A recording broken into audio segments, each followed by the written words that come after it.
I know that you're a doctor. What kind of medicine do you practice? How long have you worked in healthcare? Those kinds of things. Sure.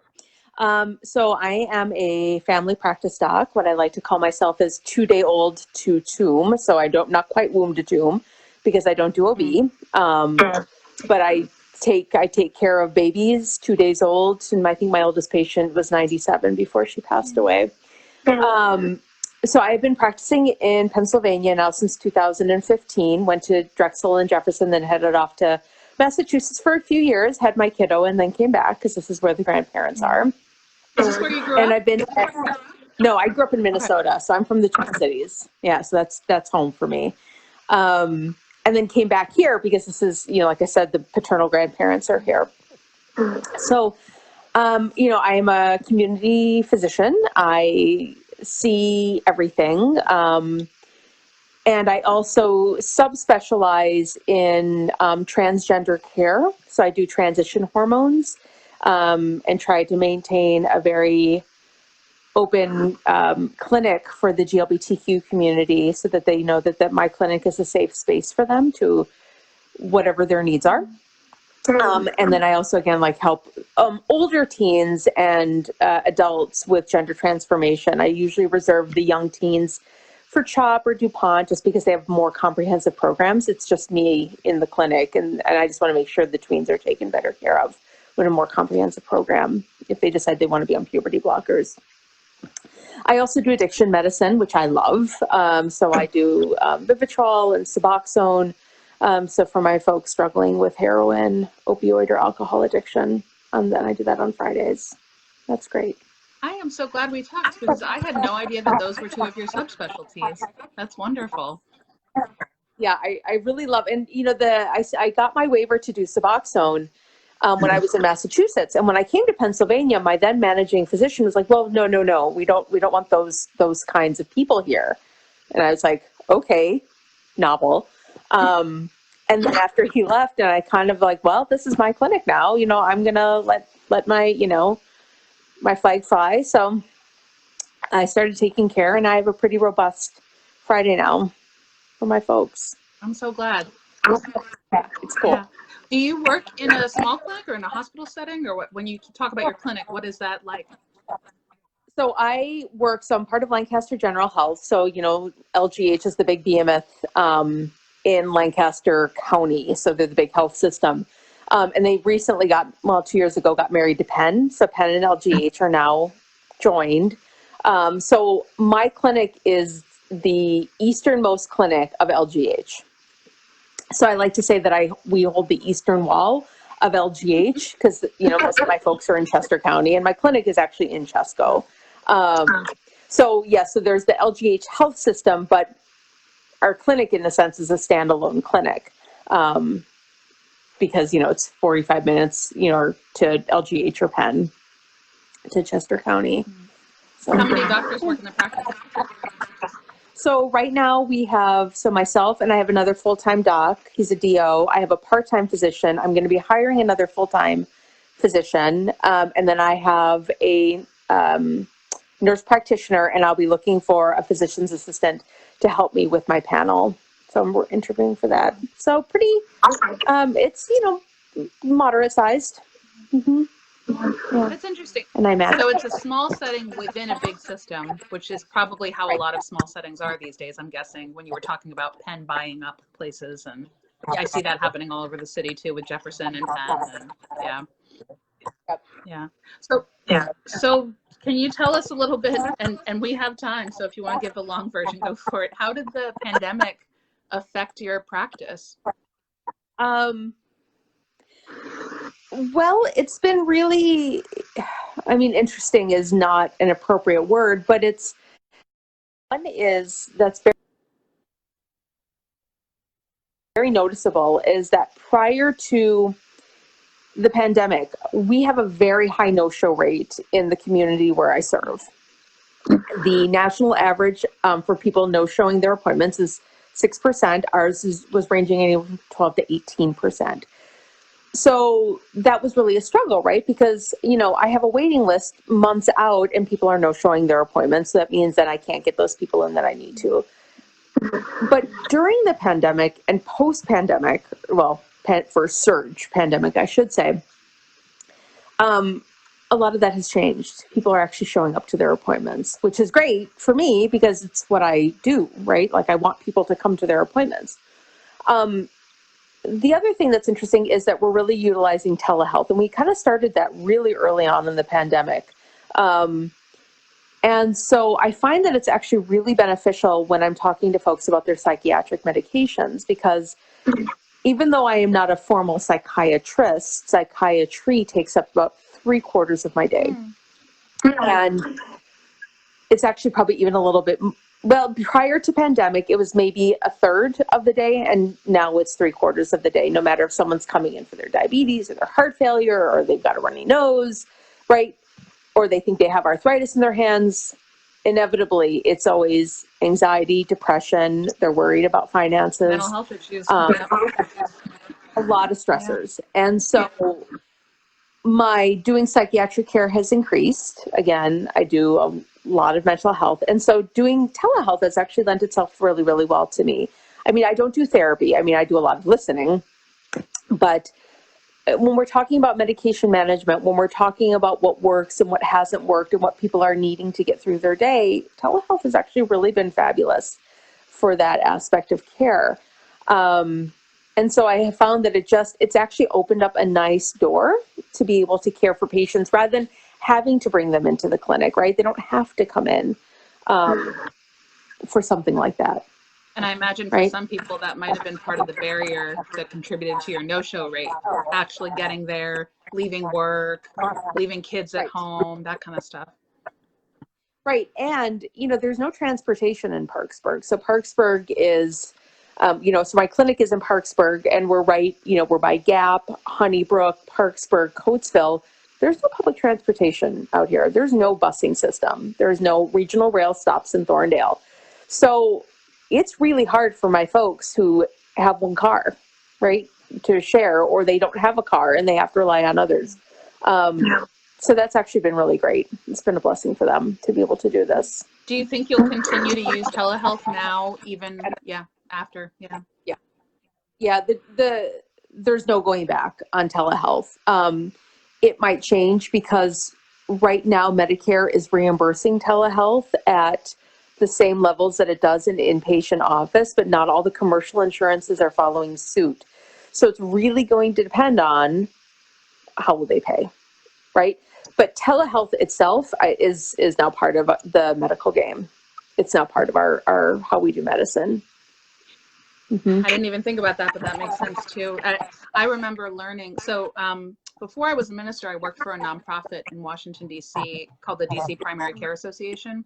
So we were the primary care association for all the federally qualified health centers and free clinics. And I learned a ton about how the healthcare system worked. And like, I didn't even know so much about the whole idea of reimbursement and how central it actually is to the choices that you end up having to make about care, right? Like you're clearly talking about how the telehealth has been beneficial for people actually accessing care in your clinic. But part of what you have to factor into that decision of whether or not you continue it is that there's this special dispensation now, right, from Medicare, which is also political, right? To actually reimburse and give your clinic the resources and the funding it needs to have those appointments at the same level as they would an in-person appointment. That could disappear because of political reasons after the vaccine or whatever. And private insurance also makes their own decisions about that and could make different decisions. Absolutely. And it's really interesting because when we first started doing this, so first we just started with phone visits, right? Because we didn't, this was in March and none of us knew what was going on. Medicare and some of the commercial insurances, in their infinite wisdom, when video became capable, the reimbursements between a phone visit and a video visit for exactly the same problem was the difference between like $14 and $200 per visit. Yeah. Same visit, nothing different, right? Yeah. But the difference is that I can see your face and I can say, okay, you're well appearing, you're not in distress, versus I can only hear you. So I will say that one of the downsides to the telehealth it was really, so it has not been beneficial for those who lack resources. Maybe they don't have a smartphone. Maybe they don't have a computer. Maybe their internet is very spotty and they can't, rely on it. And so you have to be able to have that in order to do telehealth. And if you don't have that, then we can't do that service. So that's been a little frustrating, and it really has sort of accentuated a gap in care that we never had to think about. Right? Yeah. How do I care that you don't have a smart line? You can call the office, great. But now it's like, okay, now I have to figure out, well, how do I bring you in? When do I bring you in? And do I need to bring you in? Right? So it's the triaging is a little bit different. Yeah. Did your clinic provide any COVID care or testing? Did you have any direct? Yeah. Yep. And we still do. So, so at the beginning, we had changed our clinic format around so that, our COVID possible positive patients went to certain rooms. We utilized back hallways so that they would leave by a different exit or leave by a different hallway from when they came in. But now it's changed so that we actually do drive-by COVID testing and flu swabbing. So someone calls in, they think they've been exposed, they have symptoms, they need something to return to work. We do their triage, and then they give us their vehicle information. So they're checked in before they even come. We go out, we have in our back loading area, we have an area set up just for our COVID patients. And I do some basic vitals. I do a basic intake. I listen to their heart and lungs to make sure that they don't need a chest x-ray. Then they're swabbed and then they go home. So our goal is to actually keep folks out of the clinic because we want to reduce the possible spread. But we also have now this mechanism where we can get people in and out within, 2 minutes of them driving up. And then I follow up with them as soon as I have the result. And then we give them quarantine instructions until that point. That sounds very smooth. What was it like getting all that started, though, when did that start? In March, April? When did you all get testing access? So we probably started testing probably in March. Yeah, February. There was in February or early March, so probably by late March. And, trying to figure out the logistics so that we were doing in office, and I kind of insisted on that, actually. A lot of offices actually closed and would not see COVID patients. They just said, go to urgent care, go to the ER, which I thought was just dumb. This is my opinion, because look, if you're sick, I need to know if you're sick because I need to get you to where you need to go. Right. And, and if you don't need to go to the ER, why would you clog up a resource at the ER? But if you are sick, we need to get you the appropriate treatment now, right? Because people with COVID, when they go downhill very, very fast. So we tried to figure out the best way to work with the logistics of okay, where can our folks come in? How do we minimize any contact? We had special signs on the doors. We played Tetris with our hallways, the way our clinic is laid out. So some people would leave by one exit, others would come in through another way, right? Just trying to minimize the absolute, minimize any contact, but that we could still see them. And I could listen to their lungs and we could see, because when someone has COVID and it's in their lungs, they may not necessarily know that they're having difficulty breathing, that they're not oxygenating, unless you check their pulse ox. So the brain has not registered that something is wrong yet. And they come in, oh, I'm breathing, I'm fine. Okay, well, your pulse ox is, you're setting at 80%. Okay, we need to get you to where you need to go. I've heard people talk about that. It's like walking hypoxia or something like that. Like your body is not getting enough oxygen, but you have no idea. Right. The signal hasn't reached your brain. And so what happens is you're fine until you are not fine. And then once you are not fine, you become not fine very, very fast. So then when the first wave sort of eased out and we could say, okay, we're going to restart opening up a little bit more. And the other thing we did was that we kind of put the kibosh on any well visits. My older patients did not come in for their Medicare physicals. Our well babies got pushed off. We really were trying to minimize, and any wellness got pushed off until the summer, when we were all hopeful that we would see our numbers decrease, which, as we know, didn't happen. And then, so when the first wave ended, we basically said, okay, it's a little bit decreased. We're going to start opening back up to our well childs and our sports physicals and our annual wellness visits for our Medicaid folks. But we knew that it wasn't ending, and we could see that the second wave was starting to climb. And so we're like, all right, well, we have to have some way to take care. We have to have some way to get these folks swabbed.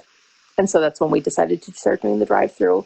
And now with flu season upon us, we're doing a combination COVID and flu because a lot of those signs mimic each other. Yeah. Mm-hmm. So everybody get your flu shot.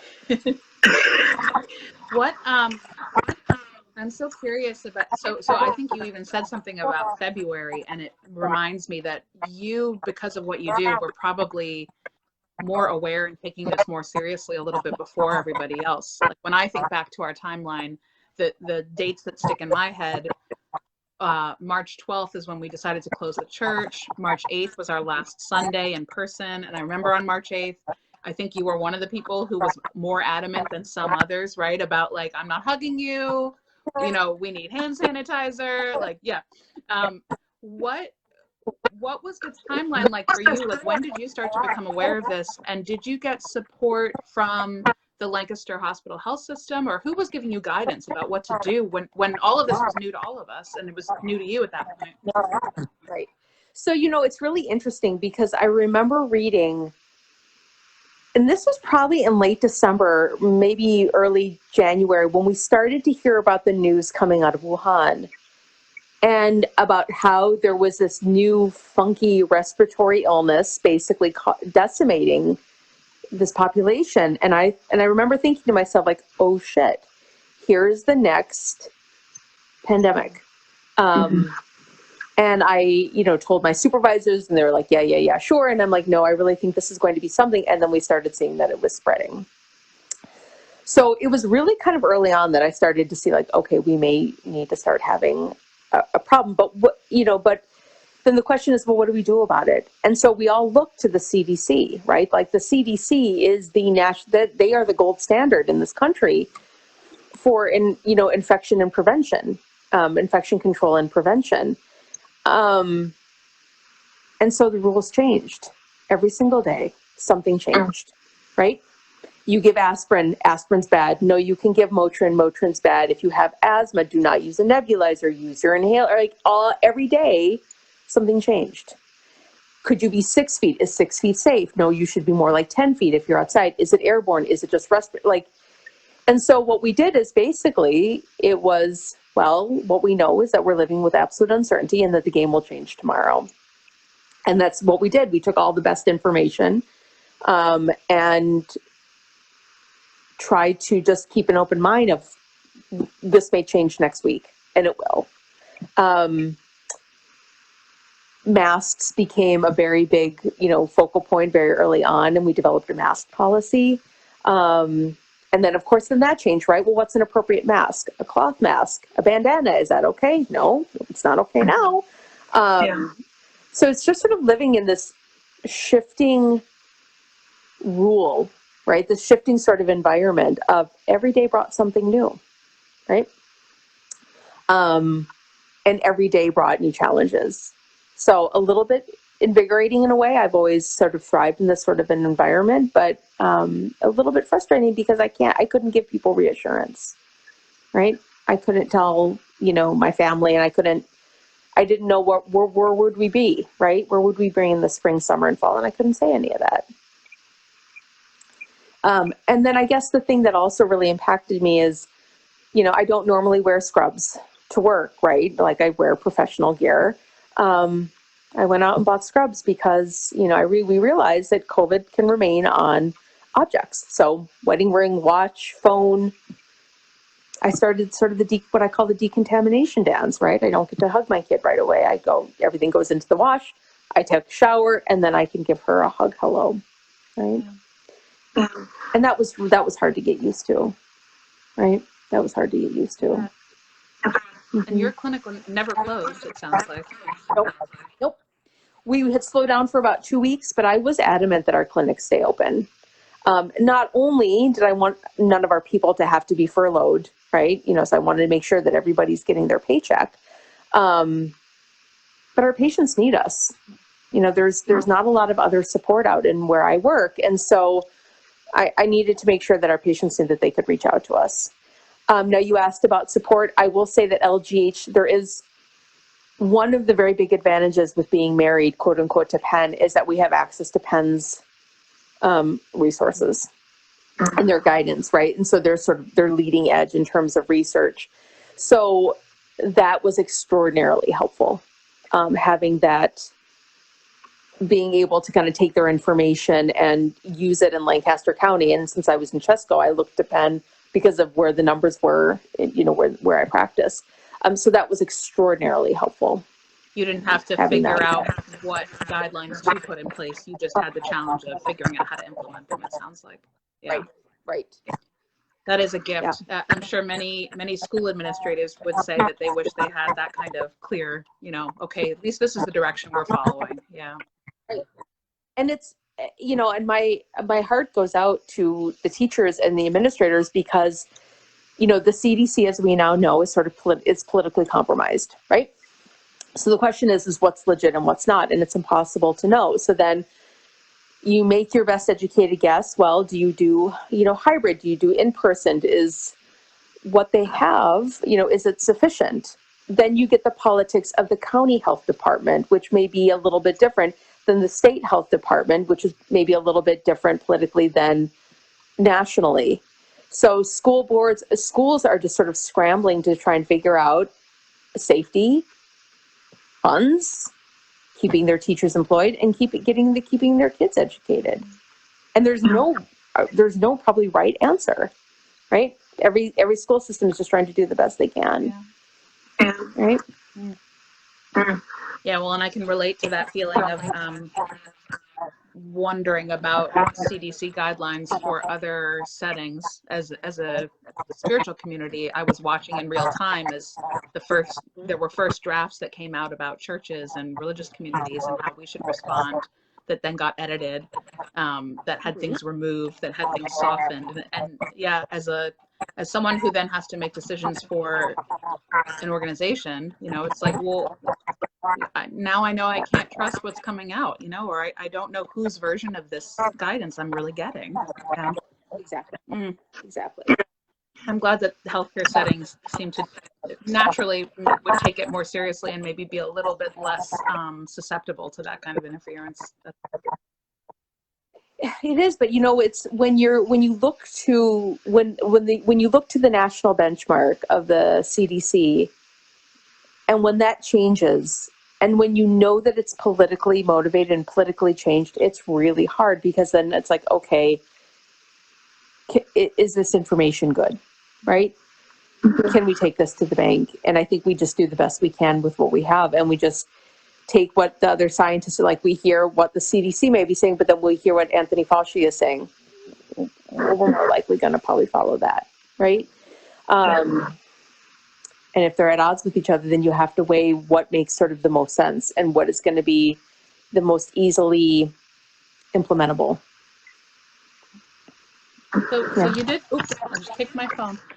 So you did have that experience early on of that I feel like I saw so many stories about on the news of not being sure that when you went home it was safe, you know, that you weren't going to be carrying something home to your child and your family.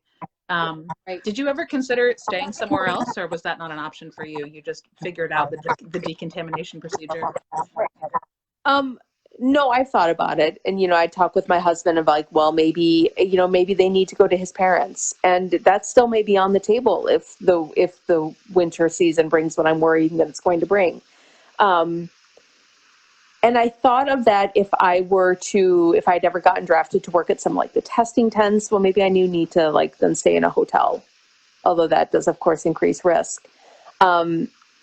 So yeah, I've had to think about that. And then, you know, so then we had to put something in place at home that she has to stay away. We wipe down the knobs, we wipe down the steering wheels, like everything gets wiped down to minimize any contact. And even now that the second wave has sort of ebbed, I still do it. Right. And even though, my nice clothes go into the wash and I take a quick shower just so that I can be reassured. I had a scare a couple months ago, where I had a fever and and I don't ever run a temp. It spiked. I was exhausted. It was negative, but there were 2 days I was stuck in my bedroom and just thinking like, oh shit, potentially could I make my daughter, my in-laws, my husband ill? And it was scary. I remember that. Yep. Yeah. I've made out a will, which I never thought well, not never, but I wouldn't think that I had to do At this point. Yeah. at this point in my life, in my career. Yep. Thinking about, well, what happens if something happens to me? Setting up resources in place. Just because, when we're dealing with it, the likelihood that, healthcare does, and people, so not just healthcare, frontline people are at increased risk. So I just need to make sure the resources are in place if something happens. Knock on wood, it won't, But this pandemic has sort of broken all the rules. Yeah. Yeah. Yeah. One of the things that one of the big reasons I wanted to make sure that I talk to people who are in this new category now of essential worker is just this reason, like there's now become, I think, some political football being played about essential workers and what that means. There is this interesting dynamic of kind of holding up these heroes, but also, is everybody getting what they really need to be able to do this work? How do people feel about that category and being part of it? The differences within people in different kinds of roles and jobs who are all kind of lumped into essential workers. How does it feel to you? Like, what does that label come to mean for you, I guess, this year?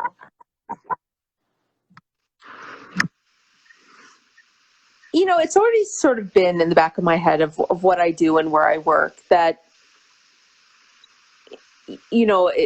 my job puts me at sort of a different place versus other jobs that I've had.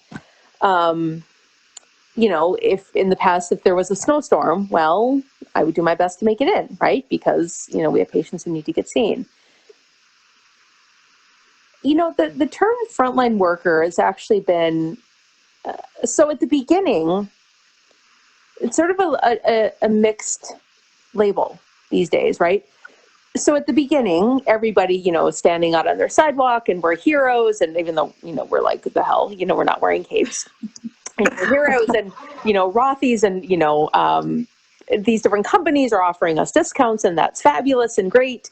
Yay, we're finally being recognized, especially, and I'm going to say those of us in primary care, right? We don't have the sexy, glorious jobs. Like, I'm not removing brain tumors and I'm not a thoracic surgeon or a plastic surgeon. I can't make them look pretty. And then it was interesting because then it started to wane. And then we started to say, no, you still need to wear your mask. You still can't have people. I don't even recommend groups of I still don't recommend these groups of 10, even less. You still need to social distance. You still need to wash your hands. None of that has changed. And the tone is shifting because people are tired about hearing that. So we've gone from, oh, yay, hurrah, good for you, to why are you telling me this? Right? How dare you? It's like, well, because nothing has changed. Right? And then the other thing that I think that you'll find if you talk with anyone in the healthcare field, that this was in terms of job security, a lot of places got very badly hit. A lot of people got laid off. A lot of physicians and other healthcare staff got major pay cuts. And so it's a little bit of a slap in the face. And I will say this, that, okay, yay, we're frontline heroes. Yes, but we still have student loans. We still have mortgages. We still have all of these. And yet you're cutting our pay, but expecting that we show up every day. We don't get to take vacations because we have to be at work every day. So it's this term has a lot of different sides to it. And so on one hand, it's gratifying. Primary care for me has always sort of been the front line. So frontline caretaker for, like that's what I do. We're on the front lines of medicine. But then there's sort of this underbelly to the label of you don't get to take time off.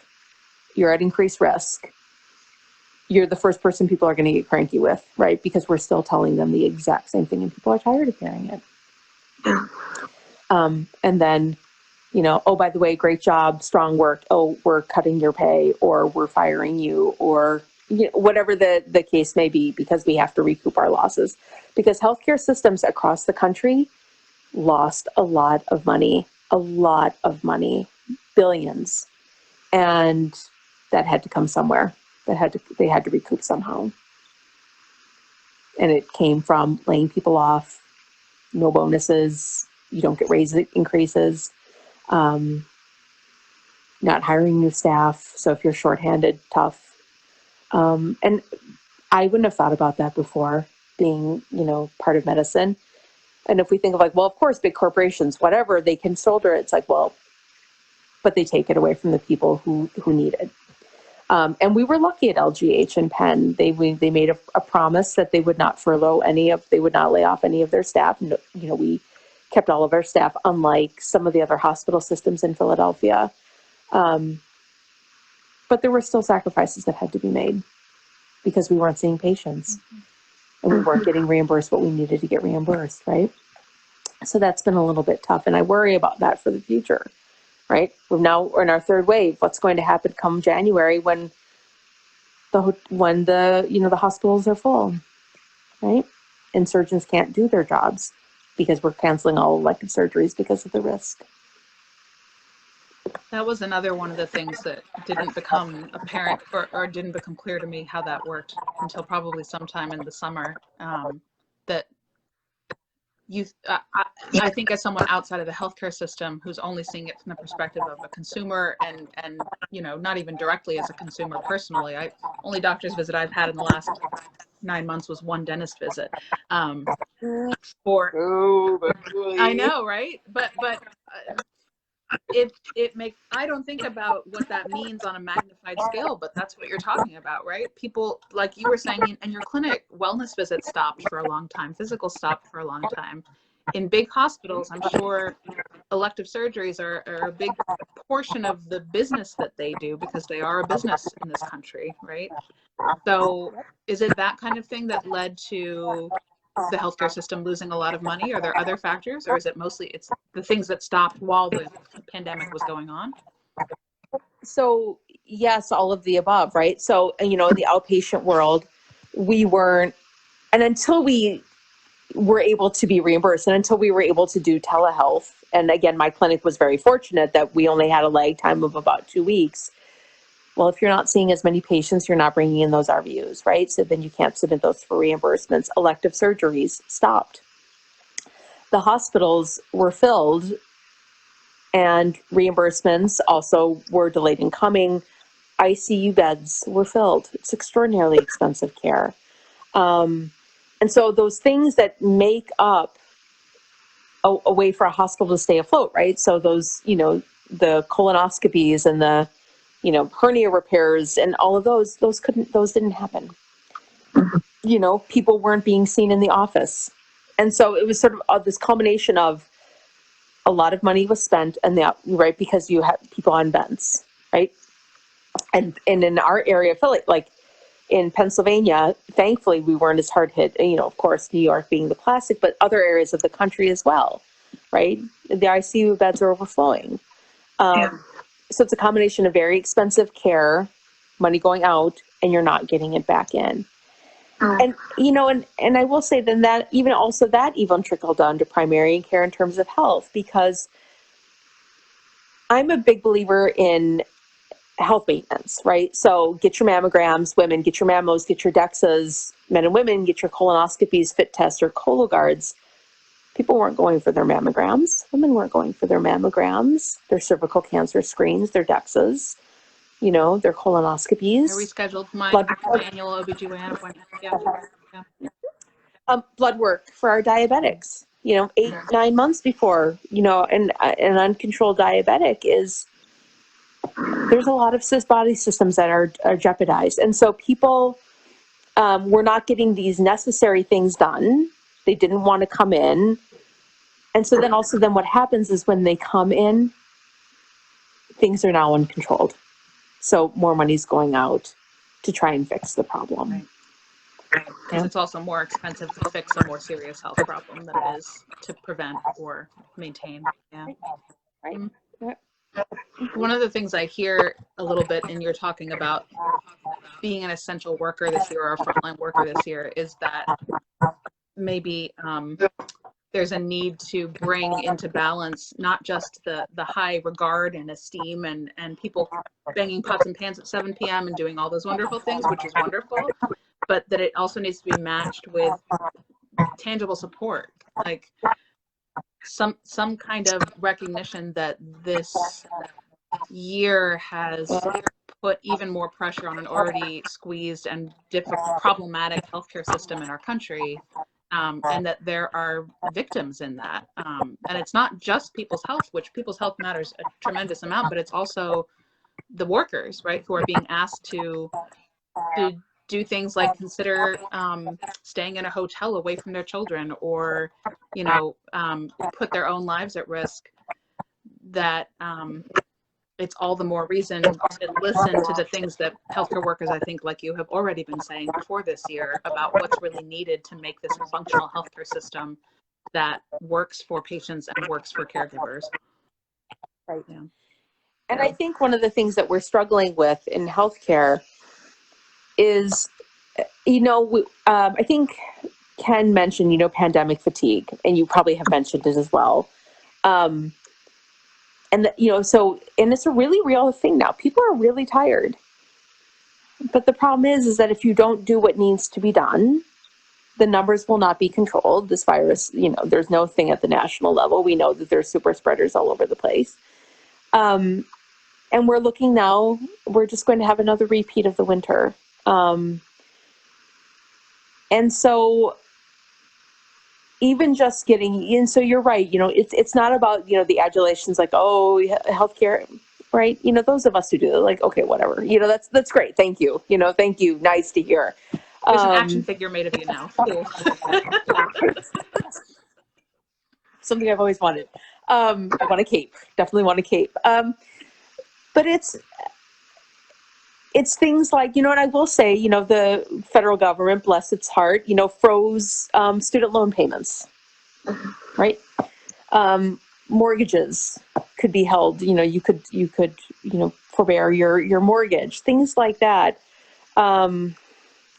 So that you didn't have to worry about, well, am I gonna be able to pay my bills while I'm working, you know, extra? And I basically, you know, and then that also helps the mental and emotional health, because that has to, it gets very tiring very, very fast.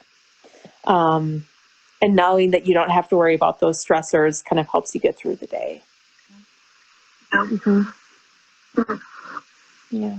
I'm looking at the clock. It's about 12:17, so we've got about 13 more minutes left. And I saw a question come in that was actually related to one of the things I wanted to ask you about next. Paula said, well, sort of a question. I'm sure we'll find out what Dr. Cuneo's prognosis or prediction for next year is, which you've alluded to a couple times talking about the winter.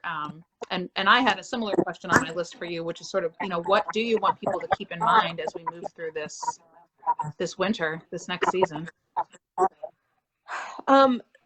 So I think it's going to be an ugly winter. I do. And, you know, even if God hope Joe Biden makes it into office, I think the fact that there is zero leadership now at the national level means this virus is just sort of running amok, right? And that's feeding people who then will not do what they need to do to control the spread, because they take their cues from someone who's absent. And that's the kindest interpretation that I can put on it, and especially in publicly. I think with the flu, a lot of these symptoms, they mimic each other. The fever, the body aches, sometimes the dry cough. Flu B, influenza B mimics a viral upper respiratory infection very easily. Sometimes some GI side effects. So you have the nausea and the diarrhea. And so I think with people, with students coming home, people wanting still to have Thanksgiving and Christmas with their families. I think the numbers are going to ramp back up, and we're already still seeing record numbers. I think numbers continue to climb in the winter, in the warm months when we thought we had a chance. And I think with people being indoors more, they can't hold big parties outside. With the holidays coming up, with students returning home, I'm worried. I'm worried about the winter. Now, if we get different political person in office, on my t-shirt, positions for Biden, I'm more hopeful for the spring. I am cautious about a vaccine. There's a very strong there are very strong pockets of anti-vaxxers all across the country. And I think we have not had time to do any sort of long-term safety studies like we would have had. And so I think it's very much going to be a mix. I think we're not going to see necessarily the response that we're looking for with the vaccine. In terms of people signing up to actually take it. Yeah. Mm-hmm. Yeah, absolutely. And then the question is how effective will it be long-term, right? We know that if you get COVID, you likely have some immunity, 3 months. We think. We don't know. So I think a vaccine is absolutely the right step, especially if it's, the side effects are minimal. But I think until people start doing what they need to do across the board, it's going to be a losing battle for now. What are all those? I'm sorry. What are all those things that people need to do? As much as you hate now having to say it, because you know that people get grumpy and hate hearing it, but I will cheer you on. What are those things that people need to do? I'm ready. I'm taking notes. I am all about saying this. So obviously we still need to social distance, so my friend Carol, and I, we like to go for walks on the Stuckel Trail in Downingtown. And it's amazing. We will point out how many we will be 2 of 80 people who are wearing a mask and social distance, right? So you have to 6 to 8 feet. And the rule of thumb is so forgive this, but if you fart and someone can smell the fart, they're way too close to you, right? You just gave an excellent way for, I think, a lot of parents to get their 7 to 12-year-old kids to social distance. That's great. The fart test. You're far away if you can't smell a stinky fart. People need to wear their masks. Bandana masks, gator masks are not okay. They're not going to do what they need to do, right? We wear our masks to protect our fellow citizens, right? Not just to protect us. And then the masks with the valves are dangerous because they allow respiratory droplets to escape, right? So we see those as a very popular. In fact, my sister very early in the pandemic sent me some, right? And I thought, oh, that's great. I can't use these. No, thank you. So wearing your mask, washing your hands 15 seconds, sing happy birthday to yourself twice, and minimize those big gatherings. There will be time. There will be time later when we can have our families together. This isn't the year for it. Not if we're going to keep each other safe. And I would say for those of you who have teens, kids coming home from college, they should probably quarantine for, 10 days to make sure that they don't start showing any symptoms, right? Because you want to minimize any spreading within the household. What does that look like to remind people? Does that mean, they have a bedroom and they stay in it? There's a basement that they stay in for 10 days? Yeah. Ideally, right? Ideally. I mean, obviously, if, you're a parent or you're taking care of a vulnerable adult or an elderly parent, you just minimize as much as possible, right? And you wash your hands like crazy. And, but you really just want to keep to yourself until you can be sure that you are not a carrier. Mm-hmm. And the mask thing too, I think, as capitalism gets its hooks in the coronavirus pandemic, right?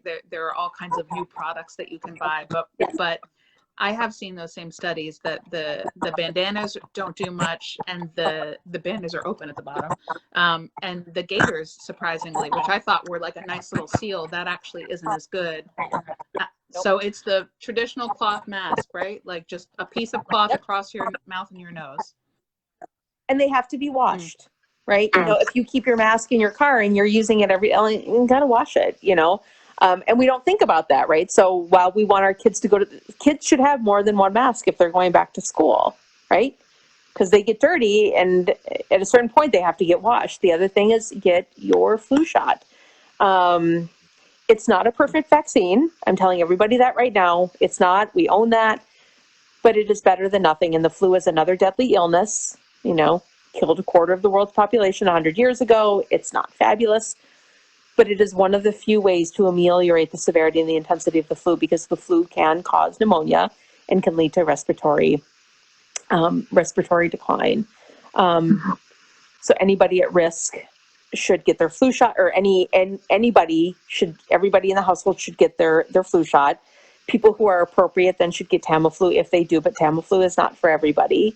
But get your flu shot, And it's a dead vaccine, my friends. It can't hurt you. It's not a zombie. I promise you, it will not rise up from the dead and give you the flu. It will not.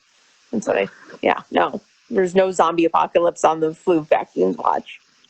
Well, thank you for telling us hard things that we don't want to hear, because they're true and because they will help us. I appreciate it. Pleasure. Yeah. I see that happening around me with friends, with family, with all kinds of people I know.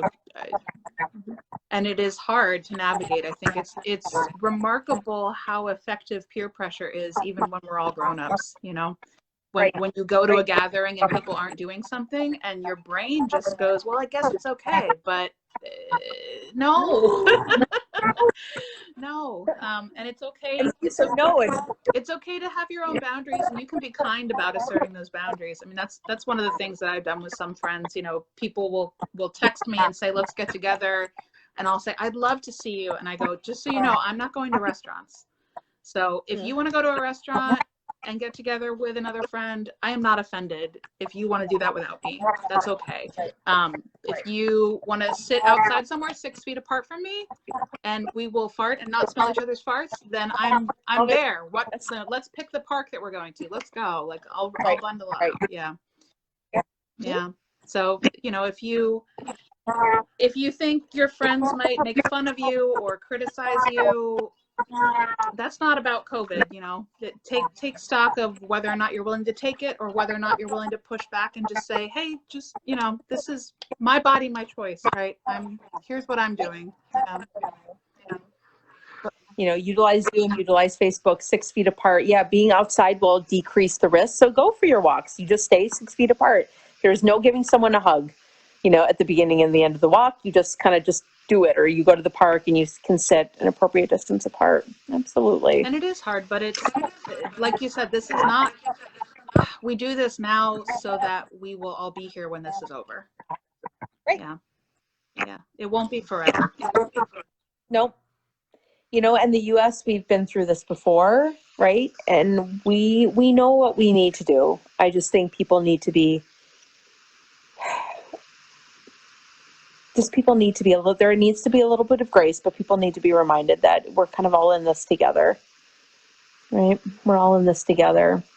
And I have to say, myself and my other colleagues, like that's one thing that really kind of hurts our soul. Like we say these things and then people come back and say, well, I'm not going to. And I'm like, but how can you be this?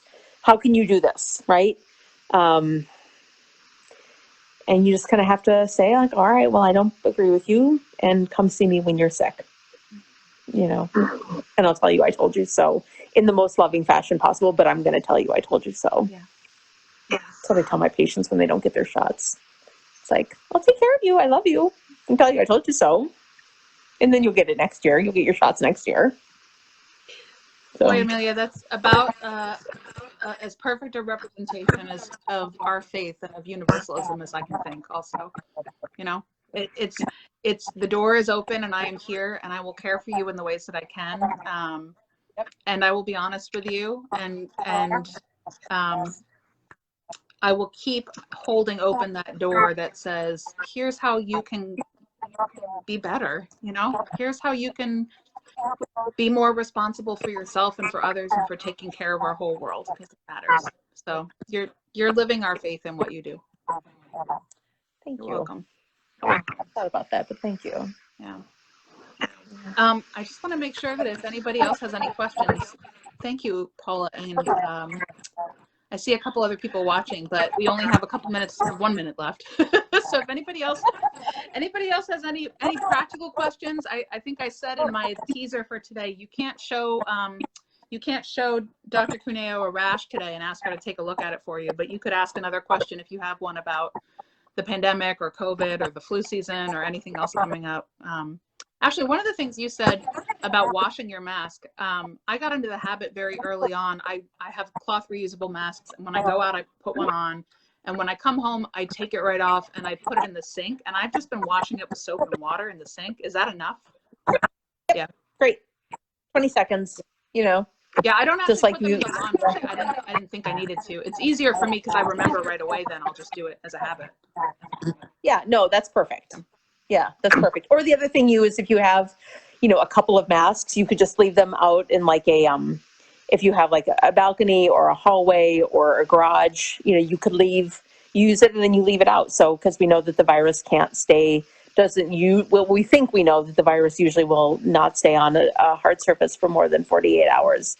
So then you can just kind of rotate them through that way as well. Leave them out in the sun to die.